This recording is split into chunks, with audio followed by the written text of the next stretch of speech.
کہی ہی نہیں ہے. اور ایک اور بات کہ 50 سال وہ آدمی فلم انڈسٹری سے وابستہ رہا. اس نے وقت، ہمراز، قانون، عدالت، بڑی ہٹ فلمیں دلیپ کمار کی اخترالایمان نے لکھی ہیں. وہ ڈائلاگ لکھتے تھے، اسکرپٹ لکھتے تھے. 50 سال فلم انڈسٹری وہی ان کی روزی روٹی تھی. اس کے باوجود اس نے ایک فلمی نغمہ نہیں لکھا ہے. جو اردو کا اتنا بڑا شاعر ہے، حیرت انگیز بات ہے، اس نے کوئی بھی فلمی نغمہ نہیں لکھا ہے. بی آر چوپڑا کے ساتھ 40 سال تک کام کیا اخترالایمان نے، فلمی نغمہ نہیں لکھا. اس کی وجہ یہ بتائی کہ میں جو شاعری کرتا ہوں اس شاعری کا جو معیار ہے، اس معیار سے مجھے بہت نیچے اترنا پڑتا ہے اگر میں فلمی شاعری کروں گا. یہ ان کا کہنا تھا. اپنی شاعری کو بچا کے رکھا، اس سے کمپرومائز نہیں کیا اور اپنی روزی روٹی کے لیے فلموں کے اسکرپٹ لکھتے رہے، فلموں کے ڈائلاگز لکھتے رہے. بہت سارے ہٹ ڈائلاگز جو ہیں وہ اخترالایمان کے، اس پہ اس وقت بات نہیں کروں گا. اخترالایمان کے بارے میں 2-4 جملوں میں ایک بات کہہ دوں کہ بجنور ضلع اتر پردیش میں ہے. وہاں پہ نجیب آباد ایک تاریخی قصبہ ہے. اسی نجیب آباد کے قلعہ پتھر گڑھ میں پیدا ہوئے تھے اخترالایمان. وہاں سے دلی کی یتیم خانے میں پلے اور بڑھے. دہلی یونیورسٹی کے ذاکر حسین کالج جو آج کل ہے، اس زمانے میں میری گیٹ پہ جو کالج تھا وہاں سے تعلیم حاصل کی. علی گڑھ مسلم یونیورسٹی میں ایم اے کرنے کے لیے گئے تھے، لیکن پہلے سال میں تھے اور اساتذہ اتنے مقبول ہو چکے تھے. شعری مجموعہ گرداب 1943 میں چھپ کے آ چکا تھا. رشید احمد صدیقی نے کہا کہ بھائی آپ کلاس کرنے مت جایا کیجیے، اساتذہ جو ہے اسہج محسوس کرتے ہیں، آسانی محسوس نہیں کرتے آپ کے سامنے. اور وہ واپس ممبئی چلے گئے، ایم اے کمپلیٹ نہیں کیا. اس کے بعد باقی زندگی فلم انڈسٹری میں رہے اور صرف لکھتے رہے اسکرپٹ اور ڈائلاگز. وہیں بمبئی میں مدفون ہے. 1996 میں ان کا انتقال ہوا. انہوں نے طویل نظمیں لکھی ہیں. صبرنگ جیسی طویل نظم ہے، بازامت ایک ممتاز جیسی طویل نظم ہے جو بہت کئی صفحات میں مشتمل ہے. یادیں بڑی طویل نظم ہے. اور ایک لڑکا جو بہت ہی مشہور نظم ہے وہ بھی طویل نظم ہے، لیکن انہوں نے چند مصروں کی نظمیں بھی لکھی ہیں. ایک نظم ہے ان کی کل کی بات، صرف وہی نظم کے اس میں 8-10 مصرے ہیں، وہ میں پڑھ دیتا ہوں اور اس پہ 2 منٹ بات کر کے اپنی گفتگو ختم کرتا ہوں. یہ اس نظم کا انتخاب کیوں کیا؟ اس لیے کہ گرداب سے لے کر ان کا آخری جو شمارہ ہے سب میرے پاس میرے ذاتی ذخیرے میں موجود ہے. میں نے ہر صفحے کا مطالعہ کیا ہے. تمام طویل اور مختصر نظمیں میری نگاہوں میں ہیں. اس کے باوجود اخترالایمان کیوں بڑا شاعر ہے اور کیوں جگن ناتھ آزاد کی بات ہو رہی ہے کہ جگن ناتھ آزاد سے جو جس بات پہ ان کی بحثیں ہوئی، اس کے حوالے سے یہ نظم لکھ کر کے یہ شاعر کیوں اتنا بڑا ہے، کیوں بڑا شاعر کہلاتا ہے. ملاحظہ فرمائیے، جب وہ اپنے بارے میں بتا رہا ہے کہ دیار شرق کی آبادیوں کے اونچے ٹیلوں پر، کبھی آموں کے باغوں میں، کبھی کھیتوں کی میڈوں پر، کبھی جھیلوں کے پانی میں، کبھی بستی کی گلیوں میں، کبھی کچھ نیم اریاں تمسینوں کے رنگ رلیوں میں، سہردم چھٹپٹے کے وقت راتوں کے اندھیرے میں، کبھی میلوں میں ناٹک ٹولیوں میں ان کے ڈیرے میں، تعاقب میں کبھی گم تتلیوں کی سونی راہوں میں، کبھی ننھے پرندوں کی نہفتہ خوابگاہوں میں. تو یہ وہ پس منظر ہے جہاں سے وہ اٹھ کے آیا تھا.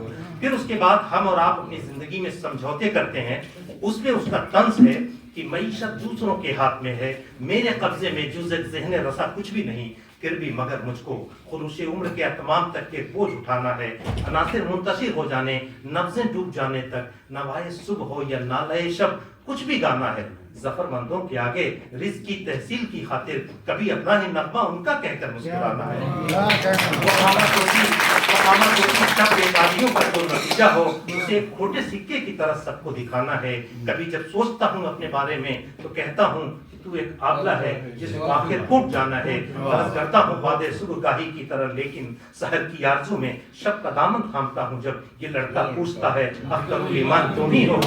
یہ مسئلہ جو ہمارا ضمیر ہے وہ ہمیں کہیں نہ کہیں روکتا ہے. اور آخری مصرع کہہ کے وہ ہمیں تقویت دیتا ہے وہ شاعر. اور جو شاعر تقویت دے، جو ہماری رہنمائی کرے، جو ہمیں آگے لے کر جائے، وہ بڑا شاعر کہلاتا ہے دنیا میں. وہ کہتا ہے بعد میں جا کر کہ کس وہ افطرا ہے، جھوٹ ہے، دیکھو میں زندہ ہوں. تو ضمیر بہرحال زندہ ہے. اس نظم کے یہ 4 بند پڑھ دیتا ہوں.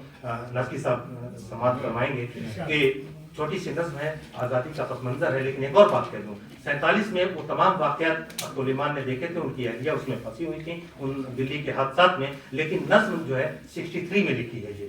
تو وہ کہتے تھے کہ جب کوئی یاد میری یادوں کا حصہ بن جاتا ہے، کوئی واقعہ، کوئی حادثہ، تب میں اس پہ نظم لکھتا ہوں. 63 کی یہ نظم ہے کہ ایسے ہی بیٹھے تھے ادھر بھیا تھے دائیں جانب، ایسے ہی بیٹھے تھے، ادھر بھیا تھے دائیں جانب، ان کے نزدیک بڑی آپا شبانہ کو لیے اپنی سسرال کے کچھ قصے لطیفے باتیں جو سناتی تھی ہنسے پڑھتے تھے سب۔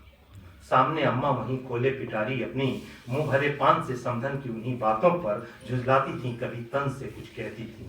ہم کو گھیرے ہوئے بیٹھی تھیں نعیمہ شہناز، وقفہ وقفہ سے دونوں میں کبھی چشمک ہوتی۔ حسب معمول سنبھالے ہوئے خانہ داری، مچھلی آپا کبھی آتی کبھی جاتی تھیں، اور مچھلی آپا کبھی آتی کبھی جاتی تھیں۔ ہم سے دور ابا اسی کمرے کے ایک کونے میں کاغذات اپنے اراضی کے لیے بیٹھے تھے۔ یک بیک شور ہوا، ملک ایک نیا ملک بنا، کان میں محفل ہوئی درہم برہم۔ آنکھ جو کھولی تو دیکھا کہ زمین لال ہے سب، تقویت ذہن نے دی، ٹھہرو نہیں خون نہیں، پان کی پیک ہے یہ اماں نے تھوکی۔